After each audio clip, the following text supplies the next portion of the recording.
Ladies and gentlemen, this is the World Series of Politics, where Bussmann and Brandt Iden race through the turn on key legislative and regulatory developments around the gaming world. As these two come up to the green flag, let's get into this race for expansion and opportunity for the industry to grow until we hit the checkered flag on another episode of the World Series of Politics. Welcome back to another episode of the World Series of Politics podcast. I'm your host, Brandt Iden, along with my co-pilot, cruising along at 30,000 feet, checking out the gaming world. We're looking at the U.S. today. So much going on, Brendan. How the hell are you? Good to see you, by the way. It is great to see you. We are cruising along. I feel like we're at about Mach 5, along the way. We haven't hit Maverick of Mach 9, whatever, along the way yet, but we're getting there and we're cruising along. But happen to be back in Vegas for the day for about 2 days and then back out on the road. So how about you? Yeah, it is. Well, what's been good for me is I've been home a little bit, actually. It's been the legislative season has slowed down a little bit. We're starting to ramp back. I'll be back once G2E kicks in. I know we're going to talk about that at some point in time. I feel like I'm full bore again, but I've been hanging out in sunny Florida. Everything's been great down here. It's been wonderful. So it's been good to be home for a few days. So I haven't seen you in a while. You've changed your accent as well now that you're now a Floridian as opposed to a Michigan resident. Along the way. So the sun apparently has gotten to you a little bit over all that. Of course it does. Okay. Yeah, well, I gotta have that vitamin D. I'm a big vitamin D. No, it's healthy for you. That's right. Healthy. All right, well, hey, let's jump in. I know we've got a few things we want to hit.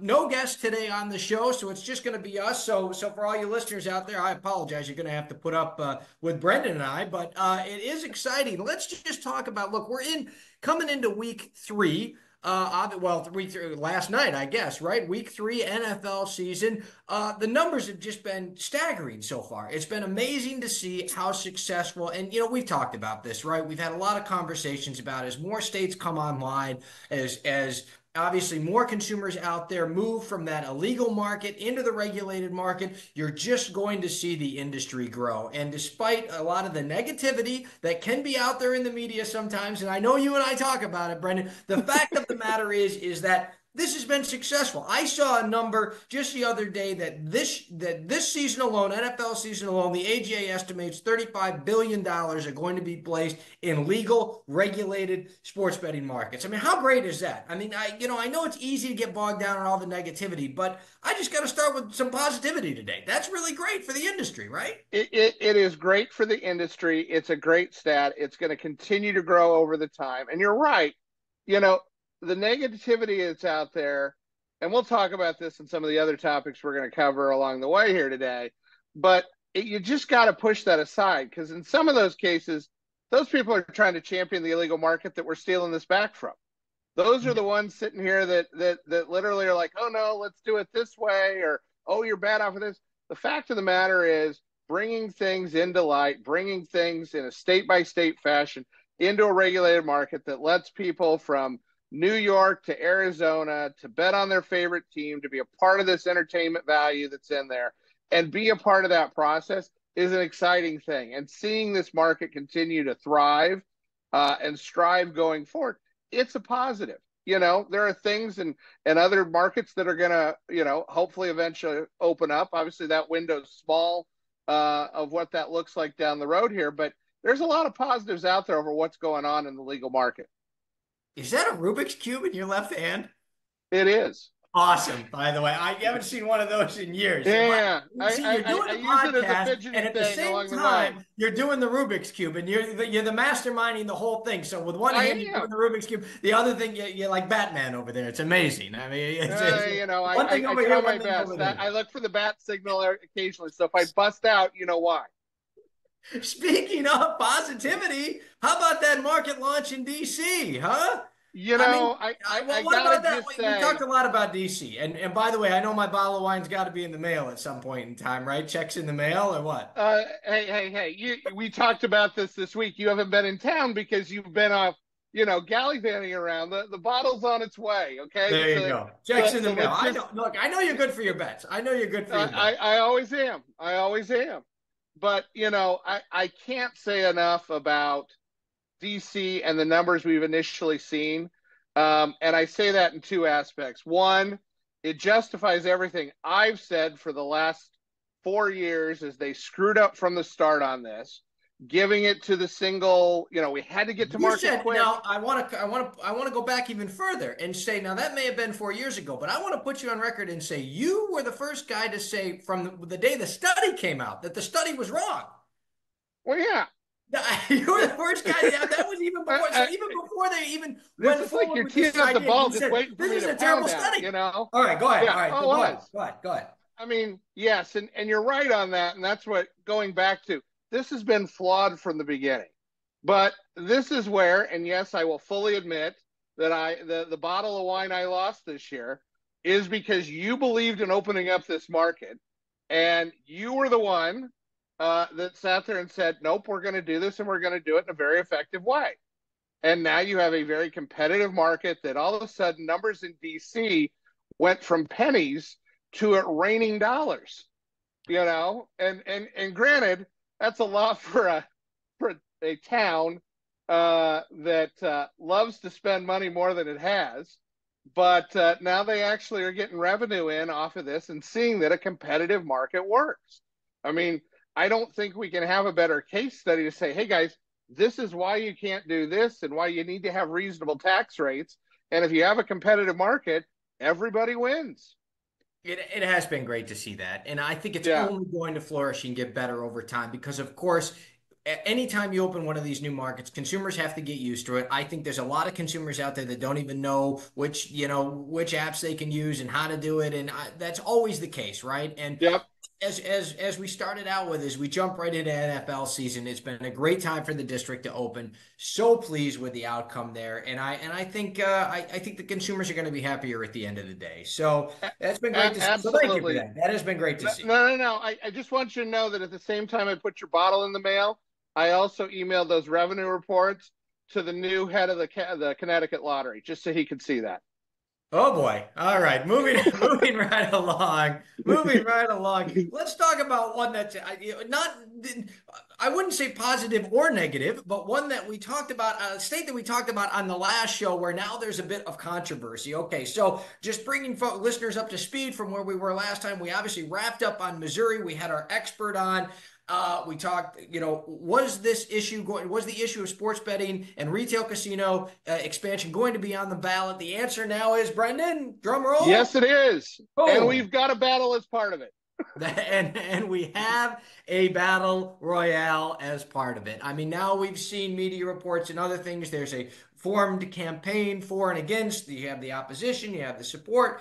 I think it's one of these things where at the end of the day, and we said this on the last call, on the last podcast, sorry, that basically it was going to be close. We always knew Yep. this issue was going to be close, even before the money started to pour in, and it's going to be close for the next 40 plus days before the election. It's going to Yep. be close, and Well, I don't know.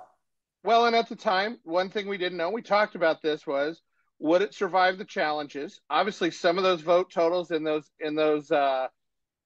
certain segments that had to be at the number of votes, they were awfully close.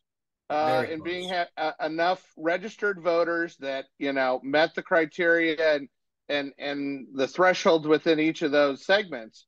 But you've survived the test. Now the battle becomes in the next 40 plus days what gets done over something that is polled very closely along the way. And you have opposition to it. I've heard there may be other additional opposition that comes in from other entities on the VGT side. But Missouri becomes a marker that we need to follow in this election cycle. That obviously, coming up, we'll find out the results on November 5th. Well, and I think it's one of these things where there's been so much pent up frustration with your friend in Missouri and the fact that My and friend, your friend in the Missouri the and the fact Hoskins that hijack is and the not fact my that this friend. the Okay. fact that this didn't get done. Running for Secretary of State, by the way, will be on the ballot also in November, along with these two Yeah. initiatives. Which, by the way, we've just talked about sports. There will also You be a mentioned the second other one. retail Yep. initiative, right? Yep. No, we'll that obviously has been something that, as I jokingly said, and the state of misery, not only is sports betting been on the table a while, but so is a casino down in the Ozarks. So we'll have to see how that one shakes out too, just because it's, another one that's been, in between there.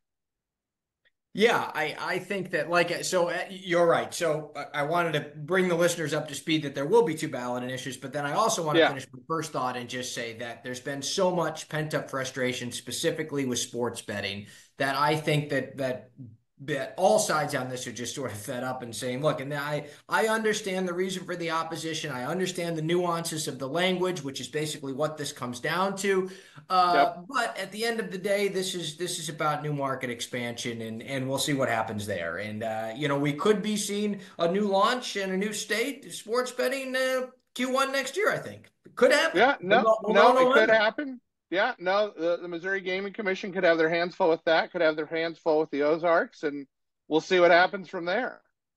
Well, we will certainly bring more experts on as we get closer to the big November date in Missouri. I'm sure we'll hear more on this, both sides of the story, for sure. Yeah, no, we've reached out to both to invite them on, so we welcome their participation. That's right. All right.